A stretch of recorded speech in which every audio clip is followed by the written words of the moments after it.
여러분, 만약 60세가 넘으셨는데 밤마다 2번, 3번씩 화장실에 가느라 잠을 깨고 소변을 보고 나서도 방광이 비워지지 않은 듯한 불편함이 남아있다면 제발 이것을 나이가 들어서 그렇다라고 넘기지 마십시오. 이것은 결코 사소한 노화 현상이 아닙니다. 몸이 보내는 분명한 경고 신호이며 그 중심에는 전립선이 있습니다. 많은 분들이 이 불편함을 참고 견디며 살아갑니다. 말하지 않으면 괜찮아질 것이라 믿고 어차피 나이가 들면 다 그렇다고 스스로를 설득합니다. 하지만 저는 진료실에서 정반대의 현실을 수없이 보아왔습니다. 저 전문의로서 거의 30년 동안 노인에 대한 연구와 치료에 헌신해 왔습니다. 그 시간 동안 수천 명의 남성 환자분들을 만나면서 한 가지는 분명해졌습니다. 이 문제는 어쩔 수 없는 노화가 아니라 관리하지 않으면 악화되고 올바르게 접근하면 충분히 호전될 수 있는 의학적 문제라는 사실입니다. 실제로 대한비인요의학회가 발표한 자료에 따르면 60대 이상 남성의 절반 이상이 야간뇨나 잔뇨감을 경험하지만 그중 상당수는 치료나 생활 습관 개선만으로 증상이 뚜렷하게 완화되었습니다. 저는 밤마다 잠을 설치며 이제는 방법이 없다고 체념했던 분들이 몇 가지 중요한 포인트를 이해하고 실천한 후 다시 깊은 잠을 자고 낮 동안의 활력을 되찾는 모습을 여러 번 보았습니다. 문제는 정보의 부족과 침묵입니다. 전립선 문제는 존재합니다. 그리고 외면할수록 삶의 질은 조용히 무너집니다. 하지만 희망도 분명히 존재합니다. 오늘 이 영상에서 저는 왜 이런 증상이 나타나는지, 그리고 일상 속에서 무엇을 바꾸면 이 고통이 줄어들 수 있는지 과장 없이 의학적으로 검증된 사실만을 바탕으로 차근차근 말씀드리겠습니다. 전립선 문제는 분명히 존재합니다. 하지만 아이러니하게도 나이가 들수록 이 문제에 대해 말하는 남성은 오히려 줄어듭니다. 진료실에서 저는 같은 말을 반복해서 듣습니다. 부끄러워서요. 괜히 검사했다가 더 큰 병을 앓게 될까봐 무서워서요. 이 나이에 다들 그렇지 않나요? 이런 생각들이 남성들을 침묵하게 만듭니다. 그러나 침묵은 결코 전립선을 보호하지 않습니다. 오히려 문제를 키울 뿐입니다. 제가 만난 많은 환자분들은 수년간 불편함을 참고 지내다가 증상이 심각해진 뒤에야 병원을 찾습니다. 그때 가장 많이 하시는 말이 있습니다. 조금만 더 일찍 알았더라면 입니다. 실제로 한국에서 발표된 노인비뇨기 건강보고서에 따르면 초기 증상 단계에서 관리만 잘해도 야간뇨와 잔뇨감이 크게 줄어드는 경우가 매우 많습니다. 여기서 중요한 사실이 하나 있습니다. 전립선에 가해지는 압력은 약이나 수술만으로만 해결되는 것이 아니라는 점입니다. 일상 속의 작은 습관 변화만으로도 전립선은 훨씬 편안해질 수 있습니다. 잠이 깊어지고 밤에 깨는 횟수가 줄어들며 낮 동안의 피로감도 서서히 사라집니다. 전립선 문제는 숨겨야 할 수치가 아니라 관리할 수 있는 건강 문제입니다. 그리고 그 변화는 생각보다 가까이에 있습니다. 전립선에 가장 조용하지만 가장 치명적인 부담을 주는 습관이 무엇인지 아십니까? 바로 소변을 참는 것입니다. 집에 있든 외출 중이든 혹은 소파에 앉아 텔레비전을 보고 있든 많은 남성분들이 조금만 더 있다가 가지 뭐라고 생각하며 화장실을 미룹니다. 하지만 이 작은 선택이 방광과 전립선에 얼마나 큰 압력을 주는지 아는 분은 많지 않습니다. 방광이 계속해서 늘어나면 그 아래에 위치한 전립선은 장시간 압박을 받게 되고 이 상태가 반복되면 기능 자체가 점점 약해집니다.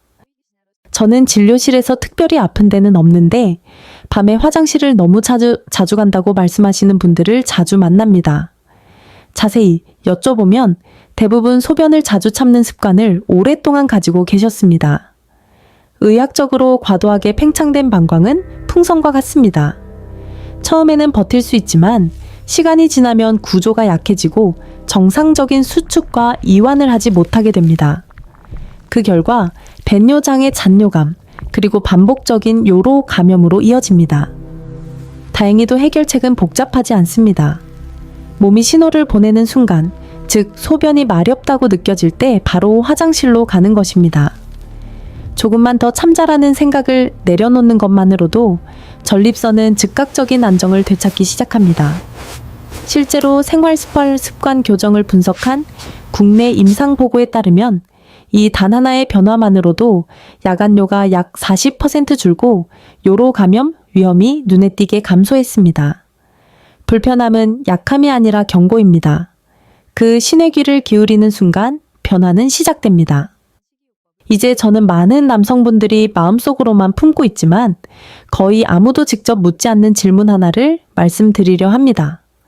바로 자위행위가 전립선에 도움이 되는지 아니면 해가 되는지에 대한 문제입니다. 이 질문은 호기심이 아니라 실제 진료 현장에서 매우 자주 등장하는 건강 고민입니다. 그러나 부끄러움과 수치심 때문에 많은 분들이 끝내 침묵을 선택합니다. 몇 달 전 67세 남성 환자분에 대한 간접 상담을 진행한 적이 있습니다. 이분은 자위 후 전객이 거의 나오지 않는다는 점 때문에 큰 불안을 느끼고 있었지만 직접 진료실에서는 질문하지 못했습니다. 통증은 없었지만 막연한 두려움이 수면 장애로까지 이어졌습니다. 이 사례는 분명한 사실 하나를 보여줍니다. 증상보다 더 사람을 괴롭히는 것은 정확한 정보를 알지 못한 채 혼자 걱정하는 시간입니다. 의학적으로 분명히 말씀드리겠습니다. 나이가 들수록 사정시 전객량이 줄어드는 것은 매우 흔한 현상입니다. 이는 고환기능 변화와 전립선 분비 감소가 복합적으로 작용한 결과입니다. 서울의 한 상급종합병원에서 65세 이상 남성 아이루 200명을 분석한 결과 절반 이상이 사정량 감소를 경험했지만 대부분 병적 이상은 없었습니다. 중요한 기준은 양이 아니라 통증 출혈, 급격한 변화의 동반 여부입니다. 그렇다면 자위행위는 전립선에 어떤 영향을 미칠까요? 가장 신뢰도 높은 근거는 장기 추적 연구에서 나옵니다. 하버드 공중보건대학원의 20년 추적 연구에 따르면 한 달에 21회 이상 사정한 남성은 4회 이하인 남성에 비해 전립선암 위험이 약 33% 낮았습니다. 이 결과는 이후 호주와 유럽의 대규모 연구에서도 반복 확인되었습니다. 그 이유는 단순합니다. 전립선은 매일 분비액을 생성하며 배출이 부족하면 정체와 염증 위험이 높아집니다. 실제로 국내 비뇨의학과 학회 보고에 따르면 만성 전립선염으로 입원한 환자 상당수가 장기간 사정 빈도가 매우 낮았습니다. 규칙적인 사정은 전립선 내부를 비워주는 자연적인 배출 과정입니다. 다만 반드시 기억해야 할 점이 있습니다. 많다고 무조건 좋은 것은 아닙니다. 피로와 통증을 무시한 과도한 빈도는 오히려 신경과 근육에 부담을 줄 수 있습니다. 그래서 저는 횟수보다 사정 후 몸의 상태를 기준으로 판단하라고 조언합니다. 이완되고 편안해지는지 아니면 더 지치는지를 살펴보십시오. 전립선 건강을 위한 성생활은 경쟁이 아니라 균형의 문제입니다. 올바른 정보와 자기 몸에 대한 존중이 함께할 때 이 주제는 숨길 문제가 아니라 관리할 수 있는 건강 요소가 됩니다. 전립선 건강을 이야기할 때 많은 분들이 약이나 수술부터 떠올리지만 제가 30년 가까이 환자분들을 지켜보며 확신하게 된 사실은 하나입니다. 전립선은 약보다 먼저 우리의 일상 습관에 가장 민감하게 반응하는 기관이라는 점입니다. 실제로 서울의 한 대학병원 비뇨의학과에서 60세 이상 남성 입원 환자 300명을 분석한 결과 약물 치료 이전의 생활습관 교정만으로 증상이 완화된 경우가 약 46%에 달했습니다. 그 중에서도 가장 기본적이면서 효과가 분명했던 것이 바로 물 섭취의 방식이었습니다. 많은 분들이 물은 많이 마실수록 좋다고 생각하지만 전립선에는 양보다 타이밍이 훨씬 중요합니다. 낮에는 소변을 충분히 배출할 수 있기 때문에 물을 나누어 마시는 것이 좋지만 오후 4시 이후에도 같은 속도로 마시면 그 부담은 밤으로 이어집니다.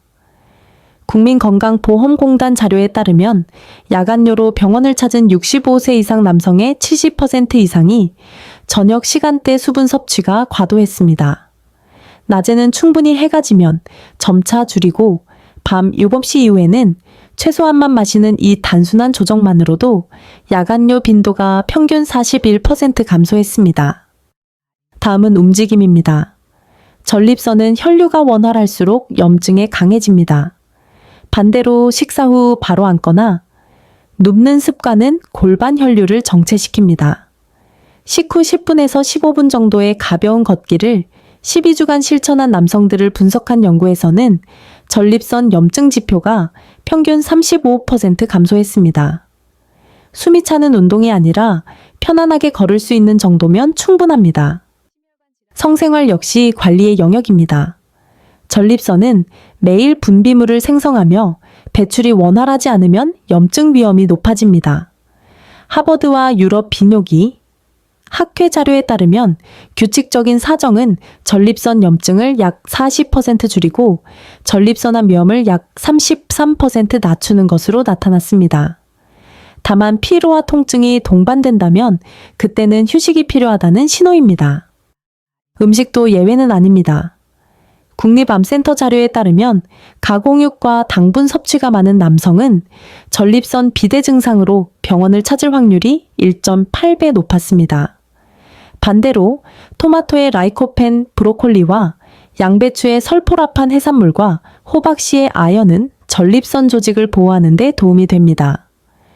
특히 토마토를 올리브 오일과 함께 조리하면 라이코펜 흡수율이 크게 증가합니다. 마지막으로 수면입니다. 깊은 수면 중에 분비되는 멜라토닌과 성장 호르몬은 전립선 회복에 핵심적인 역할을 합니다. 40만 명 이상의 남성을 10년간 추적한 연구에서는 만성 수면 장애가 있는 남성이 공격적인 전립선암에 걸릴 위험이 2배 이상 높았습니다. 전립선은 밤에 회복됩니다. 이 5가지 습관은 각각도 효과가 있지만 함께 실천할 때 진짜 변화가 시작됩니다. 임상 자료를 종합하면 이를 동시에 유지한 남성들은 전립선암 위험이 약 50% 감소했고 배뇨 증상은 평균 65% 이상 개선되었습니다. 야간요는 한 번 이하로 줄고 삶의 질은 분명히 달라집니다. 이는 기적이 아니라 몸이 원래 가지고 있던 회복력을 되찾는 과정입니다. 그리고 그 시작은 지금 여러분의 선택에 달려 있습니다. 이제 저는 여러분이 실제로 따라할 수 있는 30일 행동 계획을 제안드리고 싶습니다. 전립선은 하루아침에 바뀌지 않지만 30일이면 몸이 분명히 반응하기 시작합니다. 첫 주에는 가장 기본이 되는 물 섭취와 움직임부터 시작합니다. 낮 동안에는 물을 조금씩 나누어 마시고 오후가 되면 자연스럽게 줄이는 연습을 하십시오. 동시에 식사 후 10분 정도의 가벼운 걷기를 매일 실천합니다. 이 시기에 중요한 것은 기록입니다. 하루에 몇 번 소변을 보는지, 밤에 몇 번 깨는지를 간단히 적어두십시오. 이 기록은 이후 변화를 확인하는 중요한 기준이 됩니다. 2번째 주부터는 식단의 변화를 더합니다. 토마토를 주 3회 이상 식사에 포함시키고 가능하다면 올리브 오일과 함께 조리해 보십시오. 또한 저녁 식사 후에도 짧은 산책을 추가합니다. 이 시기에는 많은 분들이 밤에 깨는 횟수가 조금 줄었다는 변화를 처음으로 느끼기 시작합니다. 몸이 서서히 리듬을 되찾는 단계입니다. 3번째 주에는 수면에 집중합니다. 잠자리에 드는 시간을 일정하게 유지하고 잠들기 전 1시간은 화면을 멀리 하십시오. 방은 어둡고 조용하며 약간 서늘하게 유지하는 것이 좋습니다. 동시에 브로콜리나 양배추 같은 십자화과 채소를 매일 한 번 이상 섭취해 보십시오. 이 시기에는 아침에 일어날 때 몸이 한결 가볍다고 느끼는 분들이 많습니다. 마지막 4번째 주는 평가의 시간입니다. 처음에 적어두었던 기록과 지금을 비교해 보십시오. 야간요, 잔뇨간 피로도가 어떻게 달라졌는지 느껴보는 것입니다. 필요하다면 물 섭취 시간이나 걷기 시간을 조정해도 됩니다. 이 30일은 끝이 아니라 시작입니다. 몸이 보내는 긍정적인 신호를 느꼈다면 그 변화를 삶의 일부로 이어가십시오. 오늘 제가 전해드린 핵심은 복잡하지 않습니다. 전립선 문제는 나이 탓으로 참고 넘길 일이 아니라는 점, 그리고 약이나 수술 이전에 우리가 스스로 할 수 있는 일이 분명히 존재한다는 사실입니다. 물을 마시는 시간만 조절해도 야간요는 줄어들 수 있고 식후에 잠깐 걷는 것만으로도 전립선의 혈류와 염증 상태는 달라집니다. 규칙적이고 건강한 성생활은 전립선을 깨끗하게 유지하는 데 도움을 주며 올바른 식단과 깊은 수면은 전립선이 스스로 회복할 수 있는 환경을 만들어줍니다. 이 5가지가 함께 작용할 때 전립선은 다시 안정과 균형을 찾습니다. 30일 계획은 시험이 아니라 몸과 대화하는 과정입니다. 작은 변화를 꾸준히 쌓으면 야간뇨는 줄고 배뇨는 편안해지며 삶의 질은 분명히 달라집니다. 중요한 것은 완벽이 아니라 지속입니다. 이 영상이 도움이 되셨다면 댓글에 숫자 1을 남겨주십시오. 여러분의 반응은 제가 더 정확하고 필요한 정보를 계속 전하는데 큰 힘이 됩니다. 끝까지 함께 해주셔서 진심으로 감사합니다. 여러분의 전립선 건강과 편안한 일상을 진심으로 응원합니다. 항상 건강하십시오.